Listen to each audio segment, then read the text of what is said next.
సంతానం కలగకపోవడానికి సాంప్రదాయ దోషాలేమున్నాయి? చిన్న పరిహార వ్రతంతో కలిగే మంచి సంతానం ఎలా అవుతుంది? దాని గురించి వివరణ తెలుసుకుందాం. దంపతులకు సంతానం కలగకపోవడానికి కారణాలేమై ఉంటాయో మొదట మన సాంప్రదాయపరంగా ఏ లోటుపాటులు ఏమున్నాయో చూద్దాం.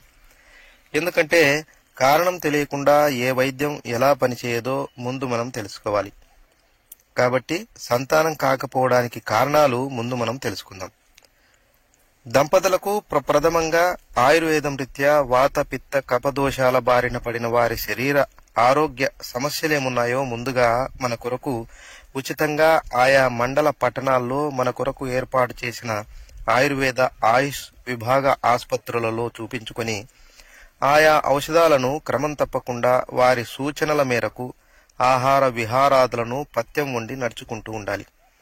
ఇక రెండవది, జ్యోతిష శాస్త్రరీత్యా మన శరీరంపై ఏ విధంగానూ కనిపించినంత సూక్ష్మంగా పుట్టిన దగ్గర నుండి నిరంతరం మనపై పనిచేస్తూ మనలను ప్రభావితం చేసే గ్రహ ప్రభావాలలో ఏర్పడిన కాలసర్పదోషాలు, రాహుకేతు గ్రహ దోషాల కారణంగా సంతానం కలగని స్థితి ఏర్పడుతుందని శాస్త్రవచనం. దీనికి సరిచేయడానికి గాను ఖర్చులేని చిన్న చిన్న ఉపశమనాలను తరచూ చేయడం, అలాగే దంపతులు పూర్వజన్మలో చేసుకున్న పాపకర్మల శేషం ఈ జన్మలో అనేక విధాల వెంటాడి సంతానం కలగకుండా ఉండే మానసిక వేదన కూడా అనుభవిస్తుంటారు. కాబట్టి వీటన్నిటికీ పరిష్కారం చేసుకోవడం మొదలుపెట్టాలి. ఇక మూడవది, స్వయం కృతాపరాధం. అంటే మన శారీరక ఆరోగ్యకరమైన జీవితాలను మనమే మన చేతులతో నాశనం చేసుకుని ప్రకృతి నియమానికి విఘాతం కలిగించే దోషం కలుగుతుంది. అదేమిటో చూద్దాం. ప్రకృతిలో ఒకరైన మానవ దంపతులు సహజమైన సృష్టి కార్యంలో సహజ సిద్ధంగా పుట్టబోయే పిల్లలను వద్దనుకుని మందులు మింగి గర్భస్రావం బలవంతంగా చేసుకోవడం వల్ల ఆ శరీర ధర్మం చింద్రవంద్రమై అలజడికిలోనే శిష్టం చెడిపోయి ఉంటుంది. ఇక శరీరం నుండి ఆ తరువాత పుట్టిన సంతానానికి ఆ అలజడితో చెడిపోయిన శిష్టం తాలూకు దోషాలు వెంటాడుతూ ఉంటాయి. అంతేగాక వాస్తవానికి ఆ గర్భస్రావానికి బలైన ఆ గర్భంలో పెరుగుతున్న బిడ్డ నరకయాతన ప్రకంపనలతో రోధించి పెట్టిన శాపం ద్వారా వచ్చిన దోషం మరింత తోడై ఆ తర్వాతి కాలంలో దంపతులను వారి వంశాన్ని వేధిస్తుంది. ఇక నాలుగవది, కాల పరిణామ దోషం. దంపతులకు ఎలా ఈ కాల పరిణామ దోషం సంక్రమణ అయిందో చూద్దాం. 1980 నుండి 1990 మధ్య కాలంలో ఇంగ్లీష్ వైద్యులు ఆర్భాటంగా స్కానింగ్లు చేసి బిడ్డ ఆరోగ్య స్థితి చూసే దానికన్నా ఆడా మగ ఎవరు పుడతారో మేము ముందే చెబుతామని మొదలుపెట్టే పరిస్థితి ఏర్పడింది. ఇదొక ప్రకృతి విరుద్ధమైన దుష్ట చర్యకు మరొక కారణమై అనేక లక్షల బిడ్డల మరణానికి అది కారణమైంది. స్కానింగ్ సెంటర్లు అసంఖ్యాకంగా వెలిశాయి. ఆ తరువాతి కాలంలో చట్టం దానిని నిషేధించినప్పటికీ ఆ కాలంలో ఏర్పడిన పరిస్థితుల గురించి మనం కొంత తెలుసుకుందాం. అంతకు పూర్వం 1930 వరకు ఆడపిల్లల సంతానం సాధారణంగానే ఎక్కువ ఉండి ఆడపిల్లవారే తమకు తగిన అల్లుడిని వెతికి తమ అమ్మాయిని అల్లునికి కన్యాదానం చేసే సమయంలో ఆడపిల్లతో పాటుగా గోసంపదను, పుట్టింటి పసుపు కుంకుమగా ఆస్తిని ఇచ్చి బిడ్డను అల్లుణ్ణి గౌరవించేవారు. ఆడపిల్ల ఆశీర్వాదం పుట్టింటికి సదా ఉండాలని సదా కోరేవారు ఆనాటివారు. ఆ తర్వాత ఆడపిల్లల సంతానం సహజంగా కరువై మగపిల్లలు ఎక్కువగా పుట్టడం కారణంగా ఆడపిల్లలకు డిమాండ్ పెరిగి కన్యాశుల్కం మొదలై మగపిల్లవారే అమ్మాయి తల్లిదండ్రులకు కట్నం ఇచ్చి చేసుకోవలసి వచ్చింది. ఆ సమయంలో వరుని వారు ఆడపిల్లకు ఆస్తి హక్కులు లేవనెత్తి వివాదాలు చేసుకోవడం కారణంగా దంపతుల మధ్య స్పర్ధలు మొదలయ్యాయి. మా ఆస్తిని కొడుకులతో సమానంగా బిడ్డకు కూడా పంచితే ఆ ఆస్తి అల్లుడికి కలుస్తుంది కాబట్టి మా ఆస్తి అల్లునికెందుకు ఇవ్వాలని భావించిన మూర్ఖులు మా కొడుకుతో పాటుగా సమంగా మా బిడ్డకే కదా ఆస్తిని పంచుతున్నామనుకోకుండా ప్రేమ ఆప్యాయతలను మర్చిపోయారు. కన్యాదానంలో చర స్థిర ఆస్తిని ప్రేమతో ఇచ్చే మనుషులు కాలక్రమేణా ఆడపిల్లలకు ఆస్తి హక్కు లేకుండా చేసుకున్న దోషం తర్వాత 1980 కాలంలో వరకట్నానికి దారితీసింది. ఆస్తి ఇవ్వకుంటే మరేమిస్తారనే వాదంతో వరకట్నాల పేరుతోనైనా ఆడపిల్లలకు పుట్టింటి నుండి రావలసిన ధనం ఇప్పించే ఏర్పాట్లు పెద్దలు మొదలుపెట్టారు. ఆడపిల్ల పుడితే కట్నం ఇవ్వాల్సి వస్తుందని, అలాగే చదువుల పేరుతో కళ్యాణ కాలం దాటిపోవడం, ఈ మధ్యకాలంలో యవ్వనం ఆగక తమ పిల్లలు పొరపాటు చేసుకుని నాశనం కావడం గమనించి ఆడపిల్లే వద్దనుకుని ఆడపిల్ల అని స్కానింగ్ లో తెలియగానే ఇంగ్లీషు డాక్టర్లతోనూ మోటు పద్ధతులతోనూ గర్భం తీసేసుకున్న తల్లిదండ్రులకు ఆ మహాదోషం చుట్టుకుంది. ఈ దుష్టచర్య మన హిందూ కుటుంబాలను మరింత నాశనం చేసేసింది. ఇదే కాల పరిణామం. దీనితో పాటు మనం చేసుకున్న స్వయం కృతాపరాధం. అబార్షన్ ద్వారా నాశనమైన బిడ్డ చివరి దశలో పెట్టిన శాపం, ఆ తర్వాత పుట్టిన మగపిల్లలకు సంతానం కలగకుండా ఆ దోషం వెంటాడుతూ రాసాగింది. ఎందుకంటే నమ్మి పుట్టాలని వచ్చే ఆ సంతానాన్ని మధ్యలో నిలిపి చంపేస్తే ఆ ఆత్మ ఇంకెవరినీ వీళ్ల గర్భంలో కలగకుండా అడ్డుపడి వీరు తనకు చేసిన క్రూర కర్మను వివరించి వీరింత దుర్మార్గులని చెప్పి వెనకకు పంపుతూ ఉంటుంది. అలా పుట్టడానికి వచ్చి భంగపడిన ఆత్మ వారి మాతృ పితృలలో పూర్వం గతించిన వారే అయి ఉండి తిరిగి తమ వారికే జన్మించే అర్హత అతి కష్టం మీద పొంది ఎంతో కష్టంతో అలా వచ్చిన వారే కాబట్టి వారనుకున్నది జరగకపోవడంతో ఎంతో వ్యధతో తిరిగి ఇంకెవరూ అటువంటి వ్యధ పొందరాదని, ఇంకెవరూ సంతానంగా వీరికి పుట్టడానికి రాకూడదని అడ్డుపడుతుంది. అలా జన్మించలేక బాధతో ఉండిన వారు క్రోధంతో ఉంటారు. ఇదే పితృక్రోధ శాపం. అదే కాక ఈ జన్మలో దంపతులైన వారు పూర్వజన్మలో తెలిసి తెలియక తెలిసినా తప్పక చేసిన తప్పులు వాటి ఫలితాలు వెంటే ఉండి ఈ జన్మకు ఫలితం చూపిస్తాయి. పెద్దలను లెక్క చేయక వారిని ధిక్కరించడము, వారనుసరించే ఉత్తమ ధర్మమైన మన హిందూ ధర్మాన్ని తూలనాడడం, తల్లిదండ్రులను బంధువులను సరిగ్గా చూసుకోకపోవడం వల్ల పితృదేవతలు మరింత కోపించడం చేత వీరికి జన్మించిన ప్రయోజనం లేదనుకునే పితృదేవతల నిర్ణయాలు కూడా పితృదోషాలుగా మరింతగా పెరిగి సంతానం కలగని స్థితిని కలిగిస్తుంది. పిల్లలు పుట్టకపోవడం, పుట్టిన పిల్లలు రోగగ్రస్తమవడం, లేకుంటే మధ్యకాలంలోనే మరణించడం ఈ కారణాల చేత జరుగుతుంది. ఇవన్నీ ఆయా దోషాల పరిణామాలు. ఇక 5వ దోషం చూద్దాం. నేటి కాలం తప్పుడు పాపపు కర్మలు ఎలా చేస్తున్నారో చూద్దాం. నేటి చదువులు పూర్తి కావాలని, ఉద్యోగ సాధన పూర్తి కావాలని, పెళ్లిళ్లు చేసుకునే సమయం దాటిపోవడం చేసుకుని ఈ మధ్యకాలంలో కావాలని ఇతరులతో శారీరక కాలక్షేపం కొనసాగించేందుకు, తప్పుడు పనులు చేసేందుకు వివాహం ఇప్పుడే వద్దని కాలాతీతం చేసుకోవడం వల్ల సంతాన యోగ్యత కాలం కాస్త దాటిపోవడం జరిగి తీరా వివాహమై సంతానం కలగకుండా జరుగుతుంది. ఒక మొక్క పుట్టి ఎదిగి సకాలంలో పుష్పించి వికసించి కాయలు కాసే సమయంలో ప్రకృతిపరమైన పరపరాగ సంపర్కం జరగకుండా కెమికల్ చల్లి పుష్పాన్ని కప్పివేసి కాలం గడిపి అది వాడిపోయే దశలో మేలుకొని కాయలు రావాలని ఆశపడడం, మొత్తం నాశనమైన కాలానికి కాయలు ఎలా వస్తాయో ఆలోచించండి. సమయానికి ఫలించకుండా కేవలం విద్య ఉద్యోగ సాధనా కాలంలో జరిగిన శారీరక తొందరపాటు వల్ల ఏర్పడే అవాంఛిత గర్భాలను నిరోధించే మందుల సేవనం వల్ల కూడా శాశ్వతంగా సంతాన సాఫల్యత కోల్పోవడం వంటి విషయాలను పూర్వం కన్నా నేడు ఎంతో అధిక ప్రభావితం చేస్తున్నాయి. పిల్లలు లేని జంటలకు సంతానం కొరకు ఎంత ఆరాటపడినా కాక సంతాన విషయమే ఒక జీవిత వ్రతంగా ఎన్నో విధాలుగా సంతానం కొరకు లక్షలు దారపోసి ప్రయత్నాలు సాగిస్తున్నారు. సరైన సమయానికి దంపతులకు అయాచితంగా ఉచితంగా పుట్టే సంతానం నేడు ఒక బిడ్డ పుట్టడానికి 1,00,000 మొదలు 5 లక్షల డబ్బు పెడితే కూడా పుట్టని పరిస్థితికి దుస్థితికి దంపతులు చేరుకున్నారు. మరి ఈ 5 దోషాలకు చికిత్స ఏమిటి, సంతానం ఎలా పొందగలం అనేది చూద్దాం. మొదటిది ఆయుర్వేద చికిత్స, రెండవది దైవ చికిత్స గ్రహదోష చికిత్స, మూడవది బంధు సమాజ శాంతి సమాధానం ప్రకృతి జీవకారుణ్య చికిత్స. ఈ చికిత్సలో ప్రథమ నియమం మన పురాతన పెద్దల చక్కని అర్థవంతమైన హిందూ ఆచార సాంప్రదాయాలను పాటిస్తూ మన వంశ కుల ఇష్టదైవాలను సదా గౌరవిస్తూ కొనసాగడం ప్రధానమైన విషయం. రెండవ నియమం ఆశకు ప్రలోభాలకు లొంగి రోగం నయం చేస్తారనో పరలోకం ఇస్తారనో ఇతర మతాల మార్గంలోకి పోకుండా హిందూ మతంలోని మన పెద్దల ఆచారాలలో విజ్ఞానం కలిగి జీవించడం చేస్తూ ఉండాలి. అన్ని ఆరోగ్యాలు బాగుండి సంతానం కలిగిన వారు పరమతాల మాటలు విని పిల్లలు కలుగుతారని వెళుతున్నారు. వాటిని వెంటనే మానుకోవాలి.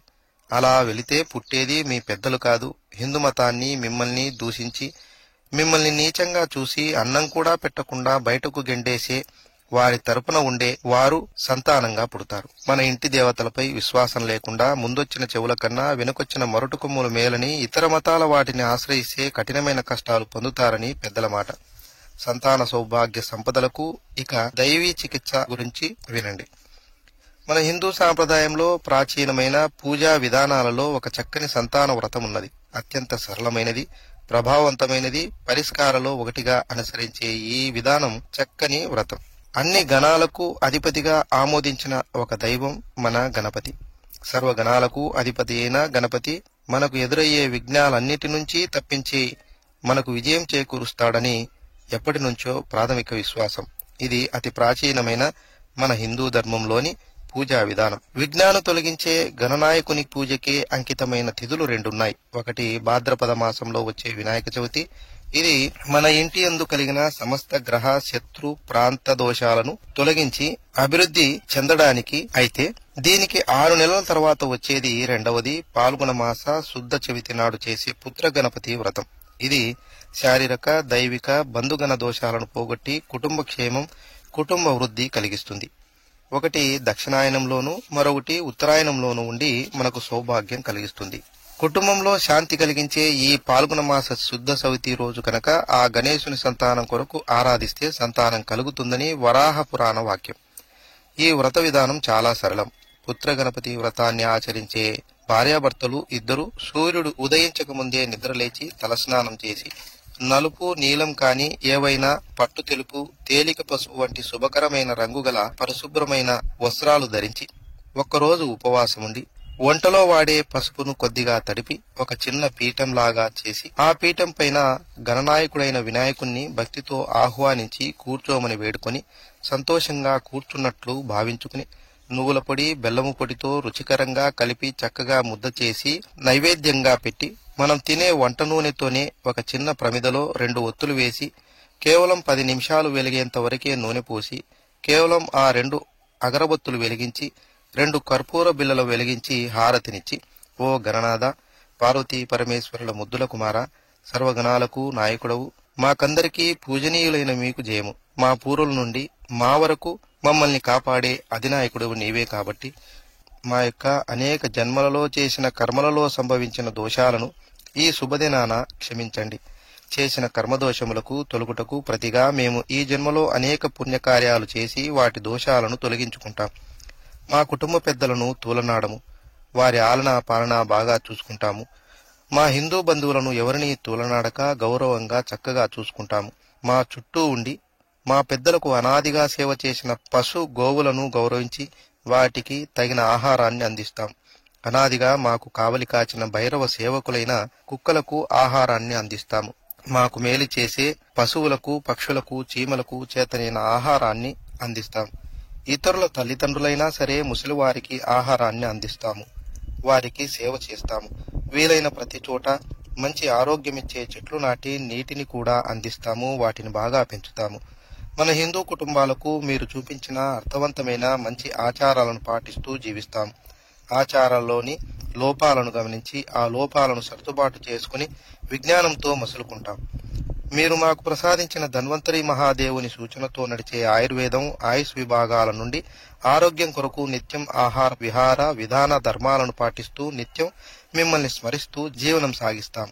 కనుక ఇక మమ్మల్ని దీవించి ఈ క్షణం నుండి మా కర్మదోషాలను క్షమింపజేసి సమస్త శత్రు గ్రహ పితృదోషములను విరమింపజేసి మాకు ఆరోగ్యము సద్బుద్ధి కలిగి సంతానమిచ్చి మా కుటుంబం ఒక ఇంటికి 10 ఇండ్లు నెగిడి ఈ చక్కని ఆచారాన్ని నిత్యం గౌరవించే వ్రతాన్ని మరవకుండా గడుపుతాం. మాకు విజయాన్ని కలిగించు గణనాయక మీకు సదాజయము. మాకు విజయాన్ని కలిగించు గణనాయక మీకు సదాజయము. మీ స్మరణ మాకు నిత్యానందము. జై గణేష్ మహాదేవునికి జై. కుమారస్వామికి జై. పార్వతీ పరమేశ్వరులకు జై. సర్వ శివగణ దేవీ దేవతలకు జై. సకల విష్ణుగణ దేవీ దేవతలకు జై. సకల శక్తిగణ దేవీ దేవతలకు జయము. మాకు నిత్యము మేలు చేసే ఇంటి వంశ పెద్దలకు జయము. మాతా పితరులకు జయము. మా వంశ కులదైవాలకు జయము. మా పూర్వవంశ గురువులకు జయము. మా వంశంలో ఉన్న సిద్ధులకు జయము. ఇష్టదైవాలకు జయము. సర్వ గ్రామ దైవాలకు జయము. వాస్తుదేవతలకు జయము. నవగ్రహాది దేవతలకు జయము. వీరందరూ ఈ దినము నుండి మాకు బలము కలిగించి మాకు మేలు చేయుదురుగాక అని అందరినీ తలుచుకొని పిదప ఇంట్లోని పెద్దల కాళ్ళు మొక్కి ఆశీర్వాదం తీసుకోవాలి. ఈ విధంగానే సాయం వేళలో కూడా స్వామిని పూజించి ఉపవాసాన్ని ఆ నైవేద్యం నువ్వులు బెల్లం పెట్టిన ముద్దను ఇరువురు సగం తిని ఉపవాసం విరమించాలి. మరునాడు ఉదయం స్వామివారిని ఆహ్వానించి కూర్చోబెట్టిన పసుపు పీఠాన్ని భక్తితో తిరిగి పిండిగా నలిపి దానిలో నిన్న దీపం వెలిగించగా ఒత్తిలో మిగిలిన నూనెను ఒక చిన్న గిన్నెలో పిండి దానిలో ఆ పసుపు పిండిని కలిపి తిలకం బొట్టు పెట్టుకోవడానికి తగినట్లుగా చేసి పూజ చేసిన సమయంలో వెలిగించిన అగరవత్తుల బూడిదను విభూదిగా అందులోనే కలిపి పసుపు తిలకం రీతిలో ఉండేలా చేయడానికి మరికొంత నూనె అవసరమైతే ఉపయోగించి తిలకం చేసుకుని ఆ 2 అగరబత్తులు కాలి మిగిలిన పుల్లల కాడలతోనే మిగిలిన ఆ నూనె ఒత్తి యొక్క దూదిని ఉండగా చుట్టి చక్కగా తిలకం పెట్టుకునేలాగా తయారు చేసుకుని ప్రతిరోజు ఇరువురు చిన్న తిలకంగా ఆ దూది చుట్టిన పుల్లతో తిలకంగా ధరించాలి. ఈ పూజా సమయంలో శుక్లాంబరధరం అనే శ్లోకం రానివారైనా సరే వచ్చినా చదువుకున్నా పర్వాలేదు కాని పూజలో చెప్పిన ప్రార్థన మన భాషలో మనకు మన చుట్టూ ఉండే మన స్థాన దేవతలకు మన పితృదేవతలకు అర్థం కావాలి. వేదమంత్రాలు రాని వారి కోసం, అసలు చదివినా అర్థం కాని వారి కోసం మహా తపస్వి గోరఖ్నాథ్ గారు మనం మాట్లాడే మన మాతృభాషలోనే సాబర్ మంత్రాలను తయారు చేసి లోకానికి ఉత్తర భారతదేశంలో హిందీ వారికి ఇచ్చారు. అలాంటిదే మన తెలుగు హనుమాన్ చాలీసా కూడా మన పెద్దలు ఏర్పాటు చేశారు. అలాంటిదే ఈ తెలుగు పుత్ర గణపతి ప్రార్థన. దీనిని ఇరువురు 3 సార్లు పఠిస్తూ ఉండి పశుపక్షులకు వీలైనంత ఆహారం ఇస్తూ ఉండి సంవత్సరంలో ఎవరైనా మన బంధువులలో శ్రీశైలం వెళ్లే వారికి గాని, తిరుపతి వెళ్లే వారికి గాని, ఇలా పుణ్యక్షేత్రాలకు వెళ్లే వారికి లేదా ఉగాదికి శ్రీశైలం వెళ్లే కర్ణాటక భక్తులకు గాని 51 రూపాయలు ఇచ్చి ఉండిలో వేయడానికి కాకుండా వారి దారి ఖర్చులకు వాడుకోమని చెప్పాలి. వారి దీక్షకు మీ వంతు సహాయం అందడం చేత స్వామివారి అనుగ్రహం లభించి అభిష్ట సిద్ధి కలుగుతుంది. అయ్యవారితో పని లేకుండా మీ అంతకు మీరు ఈ వ్రతం సులువుగా చేసుకోవచ్చు. హిందూ మతం అంటేనే మోపెడు ఖర్చులని, ఎన్నో నియమాలుంటాయని పరాయి మతాలకు వెళ్లే వారు మన వారు ఎంతో మంది నలిగిపోతున్నారు.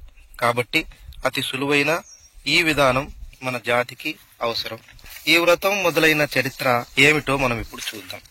పార్వతీమాత యొక్క అపూర్వమైన మంత్రశక్తితో పసుపును ముద్దగా చేసి ఆ ముద్దను బాలుణ్ణి చేసి ప్రాణం పోసి పార్వతీమాత యొక్క అపూర్వ మంత్రశక్తితో ప్రాణం పోసి వీరబాలునిగా సృష్టించింది. ఆనాటికే గణాధిపత్యం పొందిన తన పరమభక్తుడైన గజాసురుణ్ణి తనలో ఐక్యం చేసుకున్న తరువాత అతని కోరిక ప్రకారం అంతటి గణాధిపత్యం పార్వతీమాత సృష్టించిన వీరకుమారునికి ఇవ్వాలని తలిచి ఆ వీరకుమారుని వీరత్వాన్ని తెలియక యుద్ధం చేసినట్లుగా మాయ సృష్టించి నిజమైన యుద్ధం జరిపి చివర్లో తన వీరకుమారుని తల నరికేంత వరకు యుద్ధం సాగించినట్లు చేసి చివరకు పార్వతీదేవి అడ్డు వచ్చేటట్లు చేసి తమ కుమారుని వీరత్వాన్ని మెచ్చుకుని సర్వదేవతల ముందు తమ కుమారుని గణనాయకుడిగా నిలిపాడు పరమశివుడు. తన మంత్రబలంతో సృష్టించిన వీరకుమారుని ఓడించిన కారణంగా జగదంబ పార్వతీదేవి అలిగి బాధపడుతుంటే ఆమెను ఆనందింపజేయుటకు వినాయకుని మాత నా ఇష్టభక్తుడు పూర్వం మేము ఏకాదశ మహారుద్రులం మహాసంహారం సాగించే సమయంలో ఎంతగానో సహకరించిన నా ప్రియభక్తుడు గజాసురుడు సర్వగణాలకు మహానాయకుడై ఇప్పుడు నా కొరకు నాలో లీనమై అతని మహత్తరమైన పదవిని ఈ వీరకుమారునికి దారాదత్తం చేసి నన్ను మరొకు పరమేశ్వర అని వరం కోరాడు. ఈ వీరకుమారుడైన వినాయకుడు నాకు నా పరమభక్తుడైన నా గజాననుడే అని నేటి నుండి నేను గౌరవిస్తాను అని నచ్చజెప్పగా దేవతలందరూ పార్వతీదేవిని స్తుతిస్తూ అమ్మా, ఈ వీరకుమారుని రక్షణగా ఉన్న మీ శక్తి అపారమైనది. మీ గణేశుని మహాశివుని వీరయుద్ధం ఘట్టం లేకుంటే అంతటి గణాధిపత్యం పార్వతీ పరమేశ్వరుల కుమారునికి ఊరికే సునాయసంగా ఇచ్చారనే అపఖ్యాతి కలగదా తల్లి. ధర్మస్థాపన పాలనా చేయగల సామర్థ్యం మీ వీరకుమారునికి ఉందని లోకానికి తెలియకపోతే ఎలా? అందుకే మాత ఈ యుద్ధం. తల్లి మాటలను పాటించి ఈ ప్రదేశానికి ఎవరూ రాకూడదనే మీ ఆజ్ఞ కొరకు వీరోచితంగా మహాశివుని సైతం ఎదుర్కొన్నాడు. అది చాలు తల్లి. మీ కుమారుని బాధ్యతా లక్ష్యం మాకందరికీ అర్థమైనది. మహాశివుడు కూడా తన కుమారుని శక్తి సామర్థ్యాలు చూశాడు. మీ కుమారునికి గణాధిపత్యం అర్హత లభించింది. ఈ మహత్తరమైన చరిత్ర చిరస్థాయిగా నిలిచిపోయింది. ఈ చరిత్రను ఎవరైతే తిరిగి తెలుసుకుని పార్వతీ పరమేశ్వరులైన మిమ్మల్ని, మీ కుమారుణ్ణి, మీ వీరభక్తుడైన గజాసురుణ్ణి చరిత్ర కథను పుత్రగణపతి వ్రతం చేసి వింటారో వారికి సర్వగ్రహ శత్రు పితృదోషాలేమైనా అపార్థం ఏమున్నా తొలగి సంతాన దోషాలేమి ఉన్నా సరే అవన్నీ తొలగిపోయి తప్పక మంచి ధర్మవీరులైన కుమారులను కుమార్తెలను కలిగి కుటుంబ వృద్ధి చేసి మంచి కీర్తివంతులై ధర్మపరులై మంచి ఉన్నతాధిపత్యాలు పొందుతారని, మంచి ఆనందకరమైన కుటుంబం వారి అవుతుందని దేవతలందరూ ఆశీర్వదించారు. ఆ వీరకుమారుణ్ణి సర్వగణాలకు అధిపతిగా అభిషేకం చేశారు. పిదప మహాశివుడు తమ కుమారుడైన వీరునికి గణాధిపత్యం ఇవ్వడమే కాక ప్రథమ పూజార్హత కూడా అనుగ్రహించాడు. పిదప పార్వతీదేవి చెబుతూ, నేను చేసిన ఈ విధంగా గణపతిని పసుపుతో చేసిన పీఠంపై ఆసీనుని చేసి ఆరాధిస్తే సకల విఘ్నాలు తొలగించి సంతాన సాఫల్యం ఇచ్చే దైవంగా ఉంటాడు. మేమందరము మీకు ఆశీర్వాదం ఇస్తూ ఉంటాం. భక్తితో ఈ పాల్గొన మాస శుద్ధ సవితి యందు పూజించి నువ్వులు బెల్లం నివేదన చేసి అదే ప్రసాదంగా స్వీకరించడం ద్వారా నాకే విధంగా అయితే పుత్రదోషాలు పుత్రశోకము తొలగి పుత్రునికి అధికారము కీర్తి గౌరవనీయత సంసార శాంతి కలిగినదో అదే విధంగా అందరికీ పుత్రోత్పత్తి కలిగి వంశాభివృద్ధి కలిగి సంతానాభివృద్ధి జరిగి తీరుతుందని జగదంబ పార్వతీమాత ఆ సమయంలో అభయమిచ్చి వరమిచ్చింది. ఈ వ్రత విధానం చేయడం వలన వంశదోషములు తొలగి శక్తి యుక్తి కలిగిన పుత్రులు పుత్రికలు జన్మించునని వరాహ పురాణంలో వచనమున్నది. పుత్రగణపతి వ్రతం 2025 మార్చి 3వ తేదీ సోమవారం రోజున ఉంటుంది. కాబట్టి సంతానం లేనివారు సంతానం కలగడానికి ఇప్పుడు వచ్చే ఆ వ్రతం ఆచరించి సంతానం పొందవచ్చు. లేదా ప్రతి సంవత్సరం పాల్గొన శుద్ధ చవితి రోజు పుత్రగణపతి వ్రతం ఎప్పుడు పడుతుందో ఎప్పుడు వస్తుందో క్యాలెండర్లో చూసుకుని మీకు మీరే దంపతులు చేసుకోవచ్చు. ఈ చిన్న వ్రతం భక్తి శ్రద్ధలతో చేసి సంతానం పొందగలరు. వీరకుమార గణేశ సమేత పార్వతీ పరమేశ్వరుల చక్కని ఈ వ్రతాన్ని చెప్పే అవకాశం నాకు ఈ 2025 ఫిబ్రవరి 3వ తేదీ వచ్చే ఈ పుత్రగణపతి వ్రత పుణ్యకాలం కలిగించింది. ఇప్పుడు వీలు కాని వారు మరో రోజు చెప్పండి అంటే పుత్రద ఏకాదశి రోజు ఉపవాసం ఉండి ఇదే విధంగా విష్ణువును పూజిస్తే సంతాన ప్రాప్తి కలుగుతుంది. ఇవేమీ చేయలేవంటే మీ బంధువులు ఎవరైనా సత్యనారాయణ వ్రతం చేస్తూ ఉంటే పిలిస్తే భార్యాభర్తలు ఇద్దరూ వెళ్లి పూజ అయిపోయే వరకు భక్తి శ్రద్ధలతో కూర్చొని తీర్థ ప్రసాదాలు స్వీకరించి అక్కడ అన్నదానం చేసే పనిలో మీరు సేవ చేస్తే చాలు అనుకున్న కోరికలు నెరవేరుతాయి. అలా కూడా ఎవరూ మీ వారు ఇలాంటి వ్రతాలు చేయరంటే మీ బంధువులు చేసే ఇంటి దేవతల దేవర కార్యక్రమంలో భక్తితో వారికి సహాయంగా ఆ పూజా పనిలోనూ ఆ సేవా పనిలోనూ పని చేయండి చాలు, కోరికలన్నీ కూడా తీరుతాయి. ఇక సరే, ఈ చివరలో ఉన్న బాక్స్ లో గణేశుని వినాయక చరిత్ర పూర్తిగా ఉన్నది, అది కూడా చూడగలరు. మరో మంచి వీడియోతో మళ్ళీ కలుద్దాం. ఓం నమః శివాయ. జై శ్రీరామ్.